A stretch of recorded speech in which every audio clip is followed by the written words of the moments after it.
Ang kwento ni Tomby.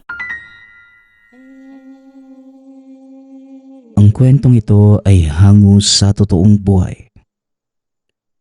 Mula ito sa isa nating tagapakinig. Naitago na lang natin sa pangalang Tata. Taong 1970. Probinsya ng Capiz.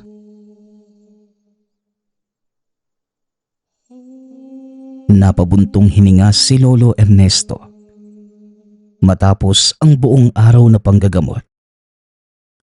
Walang pahinga dahil hindi sinama ang apong si Tata. Mapapabilis sana ang gawain kung dalawa sila. Paggawi ng tahanan, naabutan itong naghihimay ng mga halamang gamot. Kagad naman itong nilapitan ng matanda nang mapansin ang kakaibang ngiti. Naghihimay lang ng dahon, pero parang abot langit ang saya. Pinansin ka yata ng nagustuhan mong dalaga, ano?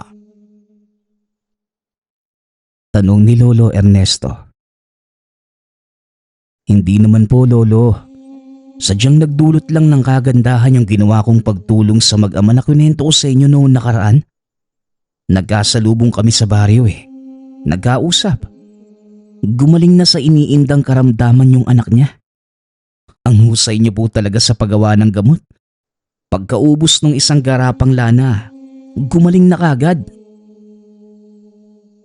Tugon ng binata. Mabuti naman kung ganon. Akala ko ang dahilan ng ngiti mo ay si Lorena. Tama ba ang pagkakatanda ko sa pangalan niya? Hindi ko na po gusto yung babaeng yun, Lolo. Bigla po kasing nagbago yung ugali. Napakasungit. Kulang na lang mangagat Baka napasobra yung diskarte mo. Kilala kitang bata ka. Kung ano ang maisipan mong gawin, gagawin mo kagad. Siya nga pala, hindi ba dumating si paring Carlito? Ngayong araw dapat ang dating niya. Hindi ko po alam, Lolo May araw pa naman po. Baka mamaya darating din yun. Pag-uusap ng dalawa. Iniwanan na ni Lolo Ernesto ang apo para matapos ang ginagawa. Pumasok na rin ito ng tahanan upang makapagpalit at maihanda ang mga kagamitang naghalo sa loob ng dalang bayong. Isa-isang inilabas ang maliliit na garapang nabasag. Aksidenteng nabitawan pagtawid sa ilog. Masyadong malakas ang agos ng tubig na mga sandaling yun. Swerte namang sumabit sa nakaharang na bato kaya't hindi tinangay. Itinapon na rin ang mga ugat at halamang gamot na hindi mapapakinabangan. Sunod na inatupag ang paghahanda ng kasangkapan para sa paggawa ng lana. Tinawag na rin si Tata upang matulungan sa pagkuha ng niyog, na siya namang sumulat ng dasal sa kapirasong papel na ginagamit kasama sa proseso. Nang makumpleto na, isa-isang isinalang sa kaldero ang hiniwang niyog. Hinayaan itong magmantika. Inihalo na rin ang isinulat na dasal. Panay ang mano-manong paghalo. Sinabayan din ang pag-usal ng orasyon. Ilang sandali ang lumipas. Hinango ito at hinayaang lumamig. Sakto namang dumating ang inaasahang bisita. Pasensya na kung ginabi ako. Nahinto ko sa nadaanan kong sityo. Laganap ang epidemya doon. Halos lahat umuubo ng dugo. May mga manggagamot namang rumisponde. Pero duda pa rin talaga ako Para kasing may mali sa panggagamot nila. Bungad ni Mang Carlito. Baka naman iba lang ang kanilang pamamaraan. Naninibago ka siguro. Tugon ni Lolo Ernesto. Alam kong may iba't ibang pamamaraan ng panggagamot, pero malakas ang kutob ko na may mali. Meron silang butil na ipinapainom. Epektibo naman sa simula. Paglipas ng ilang sandali, kuho pa ang karamdaman. Kaso nga lang may mali talaga eh. Muling wika ni Mang Carlito. Natawa si Lolo Ernesto. Hindi manggagamot ang kaibigan pero dahil mulat sa ganitong larangan, kahit papano may kaunting kaalaman. Minsan na rin itong may nailigtas dahil sa kutob na may mali sa proseso. Sandali nga. Ano ba talaga ang sadya mo sa akin? Balita ko nakauwi na ang anak mo mula sa paninilbihan doon sa ibang bansa. May pasalubong ba para sa akin? Pag-iiba ng usapan ni Lolo Ernesto. Inilabas naman ni Mang Carlito ang dalang bayong. Isa-isang inilatag ang lamang tsokolate, biskwit at iilang delata. Tuwang-tuwa naman ang matanda dahil bagong-bago para dito ang tsokolate na unang nilantakan. Tinawag na rin ang apong si Tata upang mabahagian. Balik nga tayo sa sitio. Bakit hindi mo puntahan? Tapos suriin mo ang kalagayan ng mga tao doon. Para makasigurado tayong hindi sila pinaglololoko. Wika ni Mang Carlito. Hindi yun maaari. Ikaw na mismo ang nagsabi na may rumesponde ng manggagamot. Kung dadayo ako roon, isa na yung kabastusan at insulto sa kanila. Hayaan na natin. Sila na ang bahala sa mga tao doon. Tugon ni Lolo Ernesto. Subukan lang natin pare. Hindi talaga ako mapagali. Aalis naman tayo kung maayos ang panggagamot. Gusto ko lang mabigyan ng kasagutan ang dudang ito. Nang mapalagay na rin ako. Tugon ni Mang Carlito. Natigil sa pagkain ng tsokolate si Lolo Ernesto. Napabuntong hininga sa pakiusap nito. Saglit na napaisip. Ngunit kontra talaga ito sa kagustuhan ng kaibigan. Huwag sanang sumama ang loob mo pare. Pero hindi talaga magandang manghimasok sa mga biktima na meron ng gumagamot. Respeto na lang sa mga rumeresponde.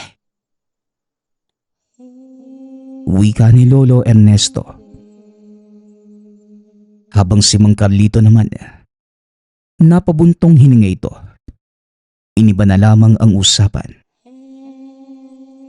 Kinabukasan, balik na sa panggagamot ang maglolong Ernesto at Tata. May mangilan-ngilang sumadya sa tahanan na kagad ding inasikaso. Tipikal na karamdaman lang naman kaya't mabilis na naagapan. Dakong hapon nang bumalik si Mang Carlito, kagad naman itong sinalubong ni Lolo Ernesto. Oh, napano ka ba? Ang mukha mo parang pinunit na karton. Ano, may nakalimutan ka ba? O baka naman kukunin mo ulit yung pinamigay mong tsokolate at delata? Wika ni Lolo Ernesto. Pare, dinaanan ko yung sityo. Kagabi, matiwasay naman pero ngayon. May nasawi tapos may nagrereklamong ginang. Yung anak niya. Tulala simula kaninang umaga. Yung mga manggagamot pala. Hindi nila kakilala. Bigla na lang dumating at nagpresentang manggamot. Tugon ni Mang Carlito. Wala sa sariling napatanda ng krus si Lolo Ernesto.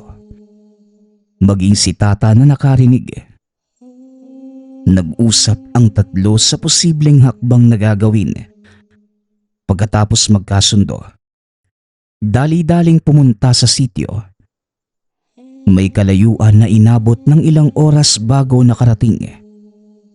Mangilan-ngilan lang ang bahay sa sitio. Masyadong mababait kaya't madali ring madaan sa simpleng salita. Napailing na lamang si Lolo Ernesto. Ano po ba talaga ang nangyari sa munting sityong ito? Manang, base sa kalusugan ng lahat, mababaw na karamdaman lang naman. Ubo, sipon, lagnat, maliban na lang sa kapitbahay niyong lalaki. Malala ang kanser, sakit na wala rin akong lunas. Yung binanggit niyong manggagamot na tumulong, hindi talaga kilala. Tanong ni Lolo Ernesto sa may-ari ng tahanang tinuluyan. Iyon na nga po. Noong araw kasing nagtipon yung mga may karamdaman. Balak ko sanang payuhan na maghanap kami ng manggagamot. Sakto namang may dumaan na 2 binata. Ang sabi, manggagamot sila. May mga dalang kagamitan kaya napaniwala kami. Natakot na rin ang sinabi nilang epidemya kaya nag-uunahan sa pila para magpagamot. Sa sobrang bilis na mga pangyayari at dala na rin ng pangamba para sa kalusugan. Hindi namin naitanong ang pangalan. Wala gang nakapansin na nakaalis na sila. Tugon ni Manang Amanda. Hindi talaga ako nagkamali. Unang tingin ko pa lang sa mga lalaking yun manloloko na. Kung may dala lang akong lagare, nilagare ko na yung mga yun Wika naman ni Mang Carlito na labis ang inis. Mawalang galang na po, Manang. Sasabat lang po sa usapan niyo, ha? Lolo, yung bata sa kabilang bahay, parang iba yung kinikilos. Wika ni Tata. Sa sinabi ng binata, nagmamadaling tinungo nila Lolo Ernesto at Mang Carlito ang kabilang tahanan. Naabutan nilang nakasampa sa tuktok ng bubong ang isang bata. Tulala ito, walang kaimo-emosyon, nawawala sa sarili. Kahit anong pakiusap na bumaba ay walang sagot. Si Tata ang nagpresentang umakyat. Naibaba naman ang bata kaso nga lang, biglang kinagat ang binata. Sobrang diin na labis ang pagdurugo. Ilang sandali pa ang lumipas bago pinakawalan. Sa inasal nito, may ideyang namuo sa isipan ni Lolo Ernesto. Habang ginagamot si Tata, sinabihan si Mang Carlito na bantayang maigi ang bata. Pagkatapos sa apo, ito na ang kanyang inasikaso. Nang wisika ng lana ang bata, bigla itong sumigaw. Kagad ding naubos ang laman ng garapa pagkatapos kumulo. Alam na mga taga-sityo kung ano ang ibig sabihin nun. Kaya naman gano'n na lamang ang pagkagulat ng lahat. Kagad dumipensa ang ina ng bata. Hindi po. Nagkakamali lang po kayo. Mabuting bata itong anak ko.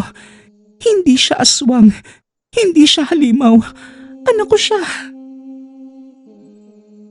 Wika ni Aling Lucia, habang yakap-yakap sa bisig ang tulalang anak. Bago makasagot si Lolo Ernesto, muli na naman itong nangagat. Kahit anong awat hindi pa rin humihiwalay. Dahil sa inis ay hindi inaasahang mahampas dahilan para mawala ng malay. Ayos lang. Hindi napuruhan ng bata. Nawalan lang ng malay. Carlito, ikaw na ang bahala rito. Aasikasuhin ko muna ang ina. Diyos ko, malala pa naman ang kagat. Wika ni Lolo Ernesto. Halos maputol ang dibdib ng ginang matapos makagat. Hindi ito magkamayaw sa pagsigaw. Maayos naman itong naagapan at siniguradong hindi kakalat sa katawan. ang anumang sumpang dala ng laway ng Yanggaw. Sinuri ni Lolo Ernesto ang ibang taga-sityo na ginamot ng hindi kilalang kalalakihan. Sa dami ng mga ito, karamihan bata pa. Sa kabutihang palad isa lamang ang nasalinan. Iba rin yung nangagat at nagwala kanina. Naipasok na sa katawan ng bata ang sumpa. Hindi ko pa sigurado kung ano ang nasa loob. Madalas kasing gamitin ng aswang sa pangyanggaw ay sisiw, bato, insekto. Alin man dito sisiguraduhin kung mailuluwa nila yon. Kaso lang, ang inaalala ko ang buhay ng paslit. Wika ni Lolo Ernesto. Kasalukuyan silang naghahapunan sa tahanan ni Manang Amanda. Kakatapos lang masuri ang mga taga-sityo. Bakit? Nag-aalangan ka ba? Kailangan ba ng karagdagang tulong? May kilala akong albularyo at manggagabot. May antingero pa nga. Nasa kabilang bayan pero pwede kong tawagin kung gusto mo. Tugon ni Mang Carlito. Hindi naman sa ganon. Kaya kong ipaluwa ang sumpa sa Nayanggaw. Pero hindi ako sigurado kung talagang maililigtas sila sa sandaling masimula ng ritual. Hindi lahat mabubuhay pagkatapos. Malaki rin ang tsansang mamatay. Masyado pang bata ang mga yon. Wika ni Lolo Ernesto. Ano ba ang plano mo ngayon? Gagamutin mo ba? O may iba ka pang naisip na paraan?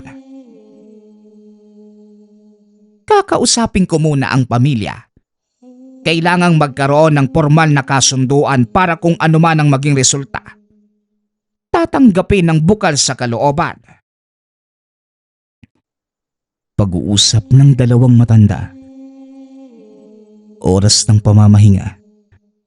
Pero hindi makatulog si Lolo Ernesto sa sitwasyon ng sitio.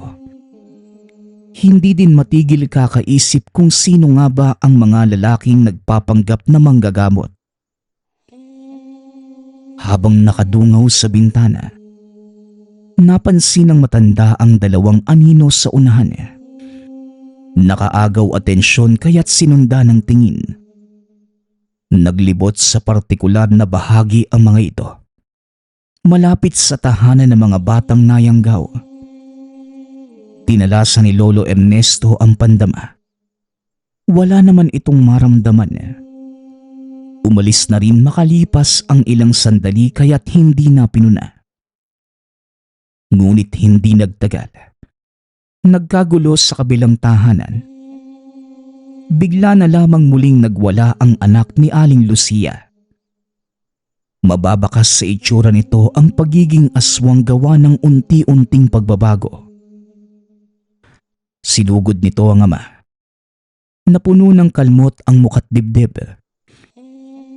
Kaagad namang sumaklolo sina Lolo Ernesto at Mang Carlito. Sinabuyan ng pangontra. Pinato ng dasal. Dahilan para humupa ang pagiging halimaw. Itinali ito gamit ang binasbasang lubid. Ang mag-asawang Aling Lucia at Mang Roman, hindi malaman kung ano ang gagawin sa anak. Kinausap sila ni Lolo Ernesto. Ipinaintindi ang sitwasyon. Binanggit din ang tungkol sa ritual na makakatulong upang matanggal ang sumpa sa katawan. Pero nilinaw ang posibilidad ng kamatayan. Nagtalo pa dahil gusto ng lalaking isagawa ang ritual. Kahit na may tsansang masawi ang anak. Samantalang nanindigan naman si Aling Lucia. Natitiisin ang bata wag lamang humantong sa kamatayan. Pareho silang naiintindihan ni Lolo Ernesto. Binigyan muna ang mga ito ng oras para makapag-isip.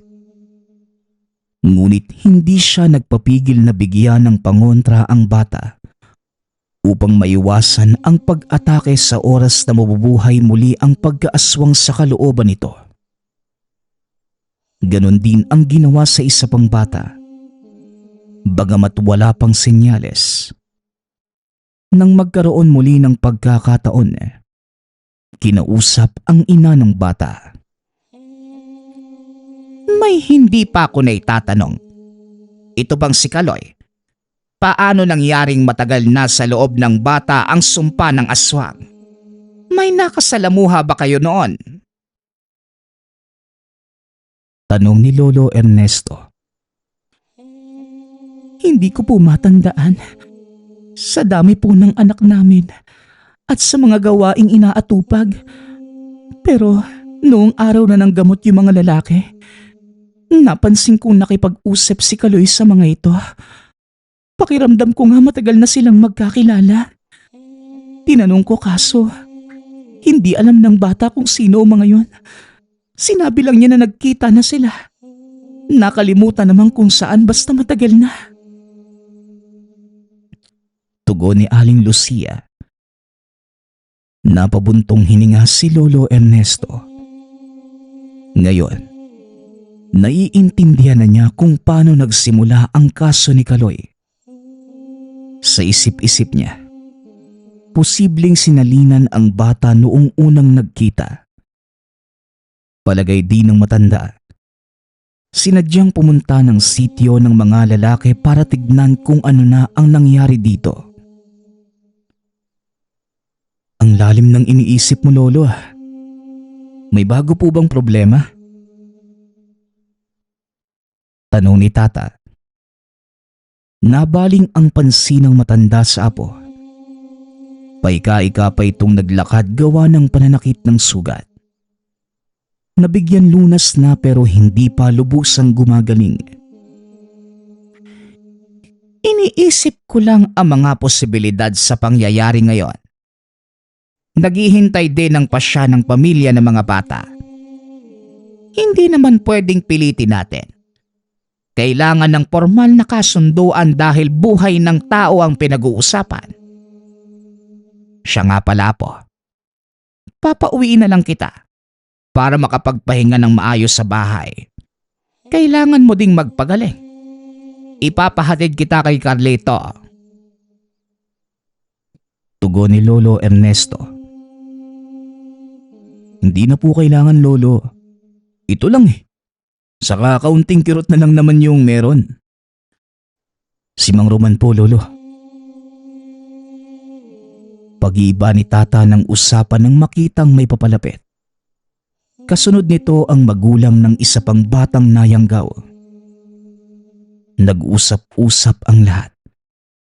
Muling ipinaintindi ni Lolo Ernesto ang sitwasyon, ang ritual na gagawin, lalong-lalo na ang posibilidad na may masasawi.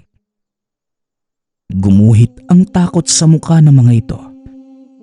Nagtatalo-talo ang isip kung ano ang magiging desisyon. Hindi ito pinilit na matanda. Hinayaan lang sila na magpasya para sa kanilang mga anak. Makalipas ang ilang sandali, nagbigay na din ng pasya ang mga ito. Matatanggap po namin kung ano magiging resulta ng ritual. Mabuhay man ang mga bata o hindi. Ang mahalaga, sinubukan natin.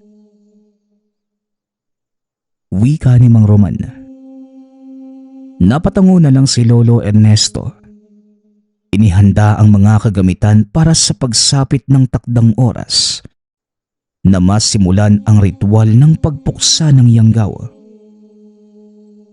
Sa mismong tahanan ni Aling Lucia sinagawa ang proseso. Nakahanda na sa mesa ang mga kagamitang katulad ng mga kalamansi, suka, bendetadong tubig, baso, lana at dasal. Inilabas ang batang si Kaloy na magpasa hanggang ngayon. Nakagapos pa rin. Masyadong agresibo kaya pansamantalang ikinulong. Pagkatapos maipwesto sa upuan ng bata, sinimula ni Lolo Ernesto ang ritual sa pamamagitan ng dasal. Apang inuusal pa lamang ito, nagpupumiglas na ang bata Gustong makawala sa tali pero maagap sina Tata at Mang Carlitos sa pagpigil. Sinimulan ang paglagay ng 7 pirasong pinigang kalamansi sa baso. Hinaluan ng 1 kutsarang suka. Kasunod ang pagsali ng bendetadong tubig. Nagdasal ng isang ama namin na sinunda ng pagsambit na mga orasyon. Huminto saglit sabay ihip sa baso. 2 beses inulit ang prosesong ito. Ang kalahating laman ay pinainom sa bata. Sapilitan dahil sa pagwawala. Matagumpay naman kaso nga lang, hindi ito matigil sa pagpupumiglas. Hanggang sa lumipas ang oras, unti-unting inilabas ng bata ang sumpa sa wangis ng isang itim na sisiw. Nang makita ang tuka nito, hindi maiwasang kabahan ni Lolo Ernesto hanggang sa tuluyang nailuwa ang bagay. Bumagsak ang sisiw, nakatungo sa lupa. Dali-dali itong sinuri at nalamang patay na. Kabadong binalingan ni Lolo Ernesto ang batang si Kaloy. Nakatungo rin ang ulo nito. Hindi dahil nawala ng malay, kundi wala ng buhay ang bata. Napuno ng katahimikan ang buong tahanan. Ilang sandali pa'y binasag ng sunod-sunod na hagulgol ng mapagtanto ng pamilya ang kinalabasan ng ritual. Maging sina Tata, Mang Carlito, pati na rin si Lolo Ernesto mismo ay napaluha. Lolo, may problema po tayo. Tinakas ni Mang Raul yung anak niya. Natakot po yata sa nangyari dito. Wika ni Tata nang makitang itinakbo ng ama ang isa pang batang nayanggaw. Dali-dali namang rumesponde si Mang Carlito. Sumunod naman si Lolo Ernesto. Lumayo kayo. Kung ayaw niyong pasabugin ko ang mga ulo niyo. Wika ni Mang Raul nang maabutan. Yakap-yakap ang anak habang nakatutok ng baril. Raul, ibaba mo ang armas mo. Hindi kailangang magkasakitan.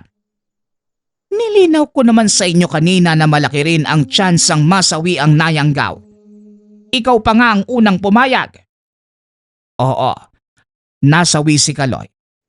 Pero hindi nangangahulugang yun din ang sasapitin ng anak mo. Iba-iba ang kalalabasan ng ritual sa bawat nayanggaw. Depende sa kapit ng sumpa. Ilang araw pa lang nakatanim sa katawan ng bata. Kaya kung gusto mong mailigtas ang anak mo, hayaan mo kung gawin ang ritual. Pagpapaintindi ni Lolo Ernesto. Hindi. Ayoko. Hindi mo ako malilinlang tanda. Sinasabi mo lang yan. Pampalubag loob. Hindi ko ipagkakanulo ang anak ko sa kamatayan. Muling wika ni Mang Raul. Tangkang lalapit sana si Mang Carlito para agawin ang baril. Kaso nga lang naunahan siya nito. Mabilis na naiputok dahilan para humandusay at indahin ang dapli sa balikat. Raul, sabing ibaba mo ang barel. Hindi kailangang magkaganito. O sige, kung ayaw mong isagawa ang ritual sa bata, hindi na kita pipilitin. Wika ni Lolo Ernesto. Inuna na lamang nito ang kaligtasan nila. Wala silang laban sa armas ni Mang Raul. Napailing habang sinunda ng tingin ang lumalayong mag-ama. Nanghihinayang dahil pwede pa sanang isalba ang buhay ng bata. Nanatili muna sila sa sitio. Nakiramay sa pagkamatay ng batang si Kaloy. Sinagot na rin ni Lolo Ernesto ang gastusin sa gabi ng burol. Tumulong sa bawat gawain lalo na sa pag-asikaso sa mga nakikisimpatya. Ilang ulit ding pinuntahan ang tahanan ni Mang Raul. Nagbabakas sakaling bumalik. Kaso wala na talagang balita sa mag-ama. Ang sabi ng malapit na kaibigan, baka umuwi sa probinsyang pinanggalingan ng asawa. Akala ko malinaw kay Raul ang paliwanag mo. Hindi niya pala naintindihan. Wika ni Mang Carlito. Hindi mo rin masisisi. Ama siya. Walang sino mang magulang na magnanais malagay sa peligro ang buhay ng kanyang anak. Lalo pat walang buwang ang bata. Ilang taon pa lang yun? 7 anyos. Tugon ni Lolo Ernesto. Pupuntahan mo ba sa probinsya pagkatapos ng libing dito? Hindi na. Masyadong malayo ang binanggit na lugar. May mga bagay rin akong dapat asikasuhin sa buhay. Naniniwala akong makakatagpo ng manggagamot ang mag-amang tutulong sa kanila. Mauunawaan din ni Raul ang sitwasyon at baka siya pa mismo ang maghanap ng paraan para mailigtas ang kanyang anak. Ipagdarasal ko na lamang sila. Pag-uusap ng dalawang matanda. Sumapit ang araw ng libing. Naging maayos naman ang daloy ng pangyayari. Kagading nagsiuwian ang mga kaanak at pamilya dahil sa nagbabadyang ulan. Nanatili muna sa sementeryo sina Lolo Ernesto, Mang Carlito at Tata. Hindi na sila babalik sa sityo. Nakapagpaalam na rin naman sila. Sa tuluyang pagbuhos ng ulan, sumilong muna sa kalapit na kubo. Dito din napansin ang dalawang kalalakihan. Sa kabila dumaan ang mga ito. At dahil balot ang katawan, hindi rin mamukaan. Wala namang pagdududang naisip dahil maraming sepulterero sa paligid. Inakalang kabilang ang mga ito. Nang tumila ang ulan, dahan-dahan ang binaybay ang daan pauwi. Nagpahinga ng ilang araw ang maglolong manggagamot. Matagal din ang inilagi nila sa sityo. Nagpalakas muna bago muling ituloy ang tungkulin. Hindi nagtagal. Nagulat na lamang nang dumating si Mang Roman. May dalang balita tungkol sa libingan ng anak. Binisita namin ang puntod. Wasak ang pantyon pati ang kabaong. May bakas pa ng kalmot. Hindi po kaya hanggang sa libingan. Biktima pa rin ang aswang ang anak ko. Sumusobra na sila. Hindi pa ba sila nakontento sa pagyanggaw sa bata na kahit bangkay nila pastangan pa nila? Saad ni Mang Roman. Napahugot ng hininga si Lolo Ernesto. Hindi inaasahang maririnig ang ganitong balita. Kagad silang naghanda. Dali-daling pinuntahan ang sementeryo para masuri ang pangyayari. Kausap nila ang sepulturero. Ang sabi may kabataang nag-aaway sa nagdaang gabi. Mga siga na nagpapakitang gilas. Kinabukasan nakita na lamang ang ilang pantyon na nawasak pero ang puntod ni Kaloy ang napuruhan. Wasak ang kabaong nito. Bungad na bungad ang katawan. Sa permiso ng nangangalaga ng sementeryo, sinuri ni Lolo Ernesto ang bangkay. Ganun na lamang ang paghugot ng hininga ng mapagtantong ginalaw ito ng aswang. Tama ka. Nilapastangan ang bata hanggang sa kanyang kamatayan. May aswang na dumali rito. Hindi nalalayong isang mangalo. Ang nilalang na ito ang nambibiktima ng bangkay. Sandali. Ilan ba kayong sepulturero dito? Magtatatlo na lang po. Wala kasing kikitain kaya tumigil na ang iba. Kami na lamang matatanda ang nagtsatsaga. Bakit niyo po pala naitanong? Tugon ng sepulturero. Naalala ni Lolo Ernesto ang dalawang lalaking nakita noong araw ng libing. Gayon din sa gabi doon sa sitio. Duda itong posibleng yung mga yun ang nagpapanggap na manggagamot at ang aswang na humamak sa bangkay ng yumao. Wala ka bang napansin na sumadya dito? Sabihin nating mga lalaking nasa edad 20 o 30. Tanong ni Lolo Ernesto. Meron po. Pero nakikita ko lang sila kapag may bagong ililibing. Hindi ko alam kung ano ang pakay. Minsan nga inaagawang kami. May mga dumadalaw na kaanak na mga namatay. Sila ang magpepresentang maglinis ng puntod na dapat sana sa amin ipapagawa. Hindi na lang namin pinansin. Baka kasi nangangailangan din ng kabuhayan. Tugon ng sepulturero. Wala bang ililibing ngayong araw? O bukas? Meron po. Pero sa makalawa pa. Hinahanda na namin ang paglilibingan.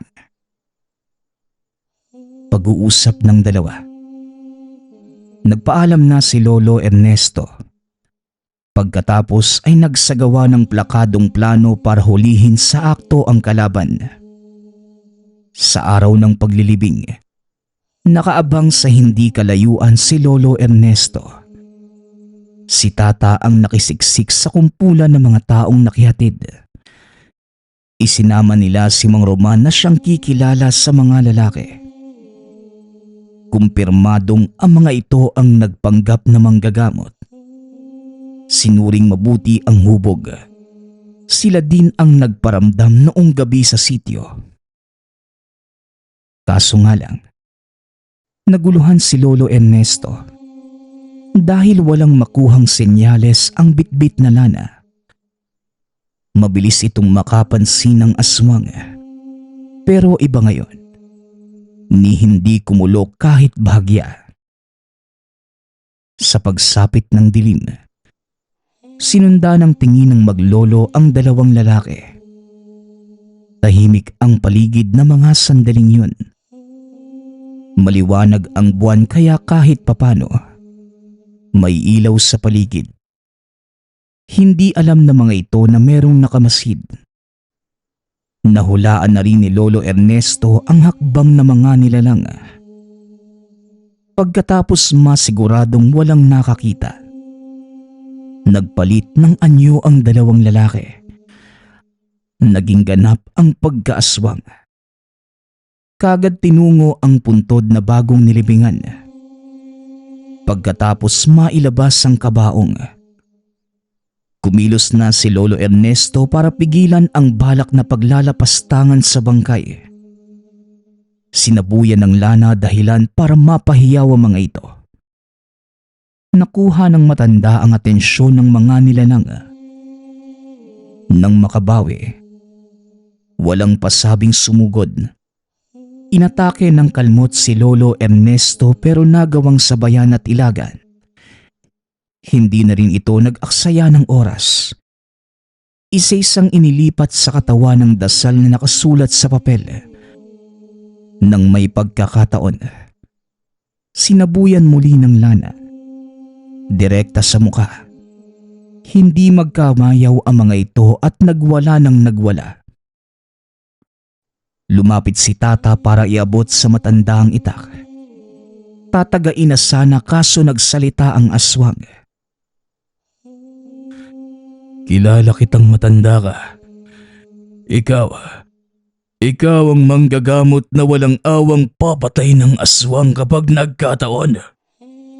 Nasaksihan ko ang pagpaslang mo sa kaibigan ko noong araw. Demonyo ka! Demonyo! Wika ng aswang. Kilala mo naman pala ako. Bakit hindi ka umiwas sa akin? Sabihin mo. Kayo ba ang nagpanggap na manggagamot doon sa sityo? Ang aswang na yumanggaw sa mga bata. Tugon ni Lolo Ernesto.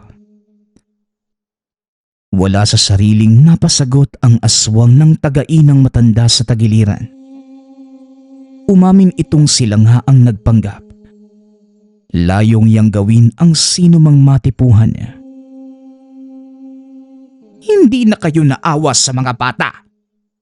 Wala pang kamuwang-muwang ang mga yon. Pero pinagkaitan nyo ng pagkakataong mabuhay.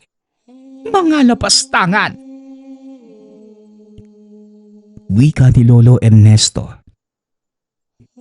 Hindi na napigilan na matanda ang pagsabog ng galit. Walang habas na pinagtataga ang mga aswang. Pinugutan ng ulo. Winakwak ang tiyan. Hinugot ang lamang loob katulad ng kung paano wakasan ng mga ito ang kanilang biktima. Hindi lang yon.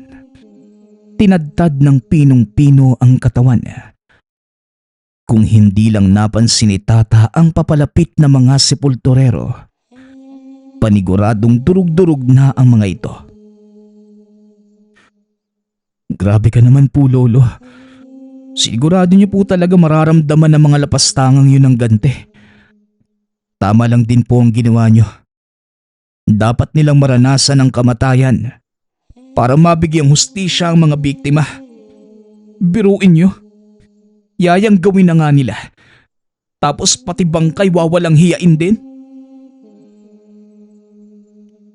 Wika ni Tata. Hindi nito naiwasang maglabas ng saloobin. Papunta sila ngayon sa sityo upang ibalita ang mga kaganapan sa naghihintay na si Mang Roman. Naabutan nila ito sa bakuran. Ano po ba ang nangyayari? Nahuli niyo po ba yung mga walang hiyang yun? Napatay niyo ba ang aswang na bumiktima sa anak ko? Tanong ni Mang Roman. Makakatulog ka na ng mahimbing, Roman. Napatay ko na ang mga nilalang na silang nagwakas sa buhay ng anak mo. Tugon ni Lolo Ernesto. Napaluha sa tuwa ang ama. Lubos ang pagpapasalamat sa ginawa ni Lolo Ernesto. Nakontento na rin na kahit sa ganung pamamaraan, naipaghiganti ang yumaong anak. Hindi na nagtagal pa sa lugar ang maglolo. Malalim man ang gabi, sinikap nilang makauwi sa tahanan.